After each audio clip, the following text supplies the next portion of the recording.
بسم اللہ الرحمن الرحیم۔ معزز خواتین حضرات، السلام علیکم ورحمۃ اللہ وبرکاتہ۔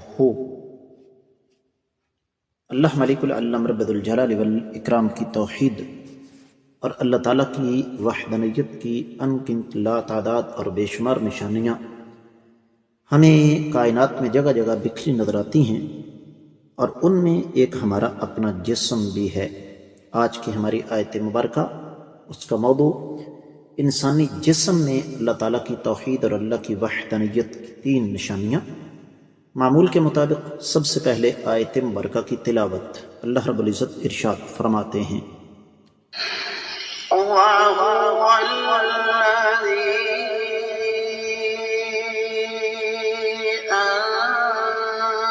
أَنشَأَ لَكُمُ السَّمْعَ وَالْأَبْصَارَ وَالْأَفْئِدَةَ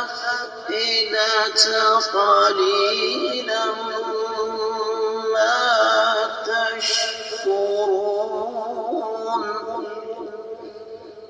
وَهُوَ الَّذِي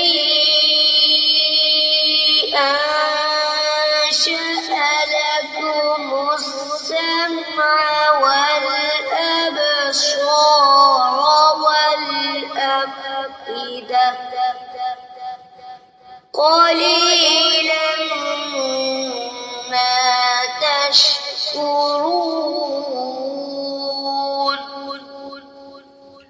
معزز خواتین حضرات، اللہ ملک العلم رب الجلال والاکرام کی پاکیزہ کتاب قرآن مجید 18واں پارہ، سورہ مبارکہ کا نام المؤمنون، آیت مبارکہ ہے 78ویں۔ اللہ رب العزت ارشاد فرماتے ہیں، وَهُوَ الَّذِي، اور وہ ذات بابرکات، انشأ، جس نے پیدا کیے، لکم تمہارے لیے، السمع کان، والابصار آنکھیں، والافئدۃ اور دل، قلیلاً تھوڑے ہیں، ما جو، تشکرون تم میں سے شکر کرتے ہیں۔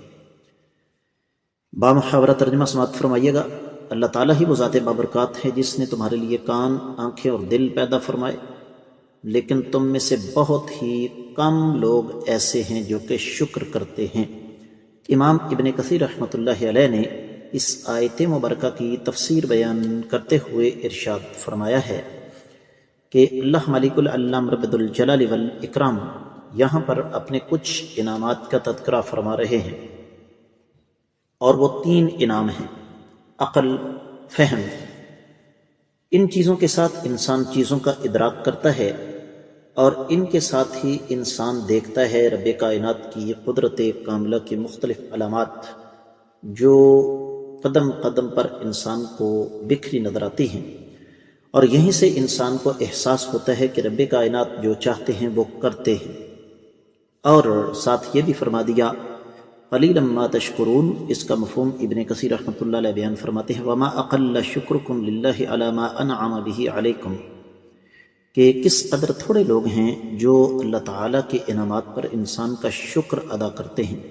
سورہ یوسف کی 130 آیت مبارکہ کا ٹکڑا، بلکہ سورہ یوسف کی 130 آیت مبارکہ امام ابن کثیر رحمۃ اللہ علیہ لے کر آئے، وما اکثر الناس ولو حرصت بمؤمنین، اے نبی صلی اللہ علیہ وسلم آپ چاہیں بھی تو لوگوں کی اکثریت جو ہے وہ ایمان لانے والی نہیں ہے۔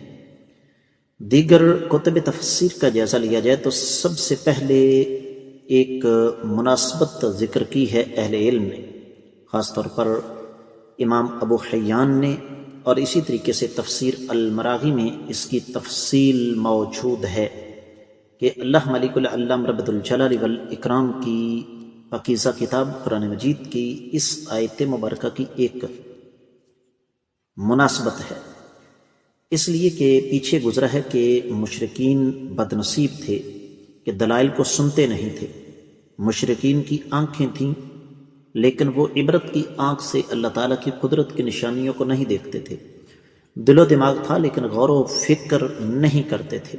یہ ذکر کر کے فوراً اللہ تعالیٰ نے اپنا احسان یاد دلایا کہ رب کائنات نے انسانوں کو اپنے حواس عطا فرمائے، قوت سماعت، قوت بصارت، اور انسان کو اس بات کی توفیق عطا فرمائی کہ وہ ان کو استعمال کرے، اور انسان کا حق یہی ہے کہ اللہ تعالیٰ کے ان انعامات کا شکر ادا اس انداز سے کرے کہ ان سے بھرپور استفادہ کرے، اس کے سامنے حق اور باطل کی پہچان ہو اور پھر حق کو اختیار کرے۔ لیکن کافر کس قدر بد نصیب تھے کہ انہوں نے ان چیزوں سے استفادہ نہیں کیا، گویا کہ انہوں نے ان چیزوں کو گوشہ گمنامی کی نذر کر دیا، گم کر دیا۔ سورۃ الاحقاف آگے آ رہی ہے 26ویں آیت مبارکہ۔ رب کائنات فرماتے ہیں فما اغنى عنهم سمعهم ولا ابصارهم ولا افئدتهم من شيء اذ كانوا يجحدون بآيات اللہ۔ ان کو ان کے کانوں نے، ان کی آنکھوں نے، ان کے دلوں نے کوئی بھی فائدہ نہیں دیا جب وہ اللہ تعالیٰ کی آیات مبارکات کا انکار کر رہے تھے۔ تو یہ ہے ایک مناسبت۔ اب آگے بات کو بڑھاتے ہیں۔ وَهُوَ الَّذِي أَنشَأَ لَكُمُ السَّمْعَ وَالْأَبْصَارَ وَالْأَفْئِدَةَ۔ اہل علم یہ لکھتے ہیں، خاص طور پر اہل علم کی ایک بہت بڑی جماعت جن میں امام ابن جریر، امام مکی، امام قاسمی اور اسی طریقے سے امام رازی، امام ابو حیان، مادی قریب میں امام سعدی شامل ہیں۔ وہ کہتے ہیں کہ اللہ تعالیٰ وہ ذات بابرکات ہیں جنہوں نے تمہارے لیے قوت سماعت رکھی، تم سنتے ہو، آنکھیں دی دیکھتے ہو، دل دیے ان سے غور و فکر کرتے ہو۔ تو تمہارا فرض یہ بنتا ہے کہ ان اللہ تعالیٰ کے انعامات کا شکر ادا کرو، اور شکر ادا کرنے کا بہترین طریقہ یہی ہے کہ ان نعمتوں کے ذریعے اللہ تعالیٰ کی قدرت کاملہ کو پہچانو۔ اور ساتھ فرمایا قلیل ما تشکرون، اس میں اکثریت کی نفی کر دی گئی ہے کہ لوگوں کی اکثریت وہ اللہ تعالیٰ کا شکر ادا نہیں کرتی۔ اہل علم یہ فرماتے ہیں کہ یہ بظاہر خطاب تو کفار مکہ کو تھا، لیکن حقیقت میں اس کا تعلق قیامت تک کی آنے والی انسانیت کے ساتھ ہے، اور یہ طے شدہ بات ہے کہ انسانوں کی اکثریت اسی راستے پر چل رہی ہے۔ معزز خواتین حضرات، واحد التفسیر میں اہل علم نے یہ لکھا ہے کہ اصل میں رب کائنات نے یہاں اپنی ایک سے زیادہ نعمتوں کا تذکرہ فرمایا، اور ان میں پہلی 3 نعمتیں سماعت، بصارت اور دل و دماغ، اور ان کو مقدم اللہ تعالیٰ نے اس وجہ سے کیا کہ ان نعمتوں کی اہمیت دیگر انعامات کی نسبت زیادہ ہے۔ انسان آنکھوں سے دیکھتا ہے، کانوں سے سنتا ہے، اور پھر ان دونوں سے چیزوں کا ادراک کر کے دل و دماغ پر بوجھ ڈالتا ہے، اس سے پھر انسان تمیز اور فرق کرتا ہے۔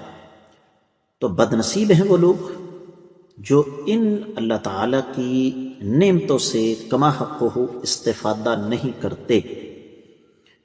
یہی وجہ ہے کہ تفسیر روح البیان اور تفسیر المراغی وغیرہ میں اس بارے میں بڑی تفصیل ہمارے سامنے رکھی گئی ہے، اور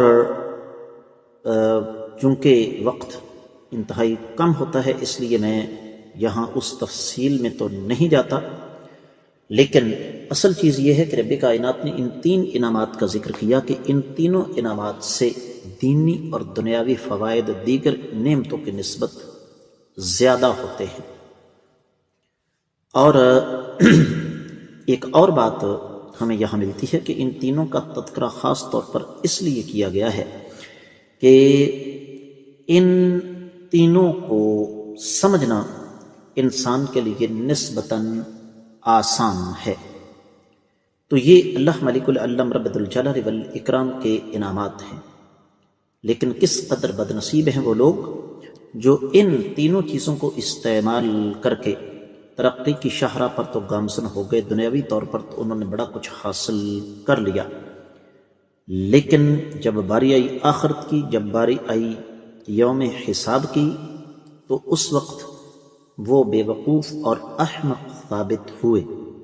تو ان نعمتوں کا شکر ادا کرنے کا بہترین طریقہ یہی ہے کہ ہم اللہ رب العزت کو پہچانیں، اس کے دین کو پہچانیں، اس کے مطابق عمل کریں، اللہ تعالیٰ کی ناراضگی والے کاموں سے بچیں، اور وہ کام کریں جس سے اللہ تعالیٰ راضی ہوں۔ اس کے ساتھ ہی اس آیت مبارکہ کی مختصر تفسیر مکمل ہوتی ہے۔